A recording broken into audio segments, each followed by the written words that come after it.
100 करोड़ का संकट। कमाल का ताना दिया भगवान ने कि हमेशा मांगने ही आते हो, कभी मुझसे मिलने भी आ जाया करो। एक सेठ जी पर बहुत पैसा था, उनके पास बहुत बड़े बड़े बिजनेस चल रहे थे और जैसे जैसे उनका बिजनेस बढ़ते जा रहा था, उस सेठ की भक्ति प्रभु में बढ़ती जा रही थी। लेकिन समस्या यह थी कि सेठ जी के पास में उस व्यापारी के पास समय नहीं था कि भगवान की भक्ति करे। तो बहुत सारे मंदिर तो उन्होंने बनवाए, लेकिन स्वयं कभी पूजा करने नहीं गए। उन्होंने मंदिर में पुजारी रख दिए और पुजारी को नियुक्त कर दिया कि आपको सुबह शाम इस मंदिर की पूजा करनी है। तो वह सेठ घर में बैठकर खुश रह जाता था कि मंदिर में पुजारी तो रख दिए हैं, वह सब भगवान की पूजा करते हैं, वहाँ सब संभाल लेंगे और इससे ज़्यादा भगवान को चाहिए ही क्या। लेकिन एक बार उनके बिजनेस में बहुत बड़ा घाटा हुआ। वो ऐसे संकट में फंस गए जहाँ उन्हें 100 करोड़ रुपये की आवश्यकता थी और जब उन्हें लगा कि मैं अब हर तरफ से घिर चुका हूँ, बर्बाद होने के कगार पे हूँ, पैसा कहीं से भी अरेंज नहीं हो पा रहा है, तो याद आया कि मैंने इतने सारे मंदिर बनवाए हैं और भगवान को प्रसन्न किया है, तो चलो चलकर उनसे मांगते हैं। तो सुबह सुबह वह बात की व्यापारी पे ध्यान रखा कि वह सुबह सुबह बोहनी वाला जो समय है उस समय ही जाना चाहिए।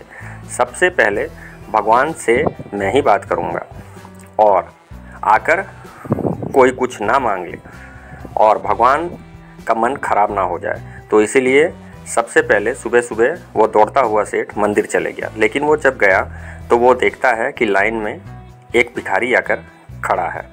सेठ जी का दिमाग खराब हो गया कि यह भिखारी मुझसे पहले आ गया और भगवान से पता नहीं क्या मांगेगा और भगवान का मन कहीं ख़राब ना हो जाए, उनकी इच्छा कहीं ख़राब ना हो जाए कि वो पता नहीं वो मुझसे क्या मांग दे या ना मांग दे।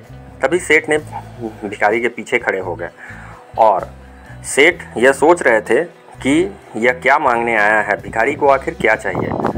और भिखारी यह सोच रहा था कि सेठ जी भी यहाँ मांगने के लिए आए हुए हैं और सेठ जी को अब क्या चाहिए, इन्हें भगवान से तो इतना कुछ मिला है। अब जैसे ही मंदिर का पट खुले तो भिखारी ने भगवान से कहा, हे प्रभु, मुझे 100 रुपये की आवश्यकता है, मेरी पत्नी बीमार है, कुछ दवा का प्रबंध हो जाता तो इलाज चल जाता, मेरी पत्नी ठीक हो जाती। वह बार बार यही बोले जा रहा था, हे प्रभु, सिर्फ 100 रुपये, बस आज 100 रुपये दिन भर में मिल जाए प्रभु। अब सेठ का दिमाग खराब हो गया। वह ये सोच रहा था कि यह भिखारी तो हट ही नहीं रहा है, इसकी प्रार्थना चली जा रही है। तभी सेठ ने बिना देरी किए हुए भिखारी के हाथ में 100 रुपये का नोट रखा और कहा, जाओ ये 100 रुपये लो और निकलो।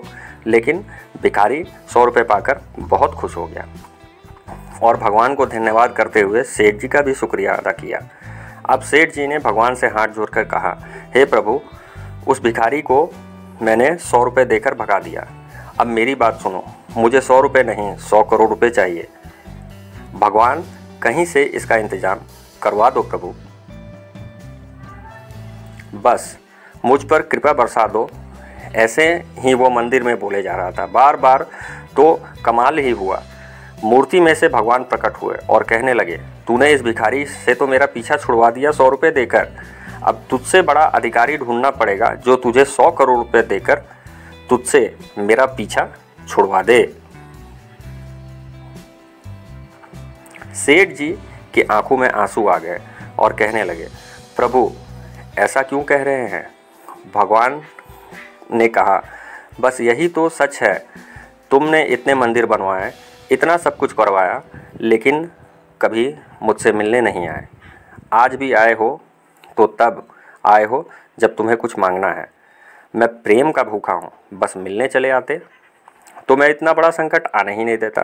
ये छोटी सी कहानी है जिसका सार यह समझाता है कि बहुत ज़्यादा जहाँ मांगा जाता है वहाँ प्यार खत्म हो जाता है, प्रेम समाप्त हो जाता है। इसलिए मांगना बंद करिए और अगर मांगना ही है तो सब्र मांग लीजिए, हे प्रभु मुझे धैर्य दीजिए, सब कुछ मैं अपने दम पे करूँगा, बस मुझे सब्र दीजिए और आपकी कृपा बनाए रखिए। जब भी आप जाएं, जहाँ भी जाएं, आप मेरा नाम पुकारते हो, जब भी आप उनके दर पे जाएं तो मिलने के लिए जाएं, मांगने के लिए नहीं। तो वो तो सबके लिए अच्छा करते हैं और वो सबके लिए अच्छा करते रहेंगे।